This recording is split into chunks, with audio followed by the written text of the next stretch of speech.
திருச்செந்தூர் கடற்கரையில் இதுவரை ஒதுங்கிய பொக்கிஷங்கள் என்னவெல்லாம் தெரியுமா? அதன் தற்போதைய நிலை என்ன? இதை விளக்குகிறது இந்த பதிவு. முருகனின் அறுபடை வீடுகளில் இரண்டாம் படை வீடாக விளங்குகிறது திருச்செந்தூர் சுப்பிரமணிய சுவாமி கோவில். இந்த கோவிலுக்கு நாள்தோறும் பல்வேறு மாவட்டங்களில் இருந்தும் மாநிலங்களில் இருந்தும் ஏராளமான பக்தர்கள் வருகை தருவார்கள். திருவிழா நாட்களில் வெளிநாடுகளான சிங்கப்பூர், மலேசியா போன்ற நாடுகளிலும் இருந்தும் வருகை தருவார்கள். அது மட்டுமல்லாமல் திருச்செந்தூர் முருகனை தரிசனம் செய்வதற்கு சினிமா பிரபலங்களும் இயக்குநர்களும் அரசியல் பிரமுகர்களும் வருகை தருவார்கள்.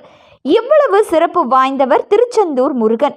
இந்த முருகன் கோவிலுக்கு வருகை தரும் பக்தர்கள் கோவில் முன்புள்ள கடற்கரையில் புனித நீராடி அருகே உள்ள நாழி கிணற்றில் குளித்துவிட்டு முருகனை தரிசனம் செய்வது வழக்கமாக இருந்து வருகிறது. ஆனால் கடந்த சில மாதங்களாக திருச்செந்தூர் சுப்பிரமணிய சுவாமி கோவில் முன்புள்ள கடல் அடிக்கடி உள்வாங்கி காணப்படுவது வழக்கமாகிவிட்டது. கடல் உள்வாங்கி காணப்படும் சமயங்களில் கடலில் இருந்து ஏராளமான கற்சிலைகளும் கல்வெட்டுகளும் வெளியே தெரிகின்றன. இந்த சிலை பல்வேறு பகுதிகளில் இருந்து செதுக்கப்படும் போது சேதமடைந்த சிலைகளை நீர்நிலைகளில் வீசி செல்வார்கள். அந்த சிலைகள் திருச்செந்தூர் கடற்கரை மற்றும் கடலில் போடப்படுகிறது. சில நேரங்களில் கடல் சீற்றம் அதிகமாக இருக்கும் சமயங்களில் இந்த சிலைகள் கரைகளில் ஒதுங்குவது வாடிக்கையாகிவிட்டது. கடந்த சில மாதங்களில் மட்டும் இதுவரை 20க்கும் மேற்பட்ட சிலைகள் கண்டுபிடிக்கப்பட்டுள்ளது. குறிப்பாக விநாயகர் சிலை, நந்தி சிலை, கருப்பசாமி சிலை, பைரவர் சிலை, அம்மன் சிலை, மயில் மேல் அமர்ந்துள்ள முருகன் சிலை, கருடன் சிலை என கண்டுபிடிக்கப்பட்டது. அது மட்டுமன்றி கடந்த வாரத்தில் கடல் உள்வாங்கிய போது 2 கல்வெட்டுகள் கண்டுபிடிக்கப்பட்டது.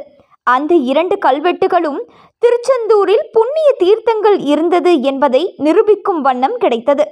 அதன் காலம் 50 முதல் 100 ஆண்டுகள் என தொல்லியல் துறை பேராசிரியர்கள் தெரிவித்துள்ளனர்.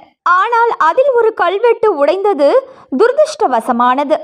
இந்த சிலைகள் அனைத்தும் திருச்செந்தூர் கோவில் பணியாளர்களால் மீட்கப்பட்டு கடற்கரை அருகே உள்ள முருகப்பெருமான் கோவில் திருப்பணிகள் செய்த சித்தர்களான ஸ்ரீ மௌனசுவாமி, ஸ்ரீ காசி சுவாமி, ஸ்ரீ ஆறுமுக சுவாமி என 3 சித்தர்கள் அடக்கம் செய்யப்பட்டுள்ள மூவர் சமாதி அமைந்துள்ள வளாகத்தில் ஒரு ஓரமாக போடப்பட்டுள்ளது. இந்த இடத்தில் மட்டும் சுமார் 50க்கும் மேற்பட்ட கற்சிலைகள் கல்வெட்டுகள் கேட்பாரற்று கிடக்கிறது. இதை முறையாக பராமரித்து பாதுகாக்க வேண்டும். இல்லையென்றால் சிற்பங்கள் அனைத்தையும் அருங்காட்சியகம் உருவாக்கி அங்கு வைத்து பராமரிக்க வேண்டும். இல்லையென்றால் அருகில் உள்ள அருங்காட்சியகத்தில் திருச்செந்தூர் கடற்கரை பகுதியில் கண்டெடுக்கப்பட்டது என்று சிலைகளின் பெயர் பொறித்து வருகை தரும் பொதுமக்களின் பார்வைக்கு வைக்க வேண்டும் என்பதே அனைவரின் எதிர்பார்ப்பாகும்.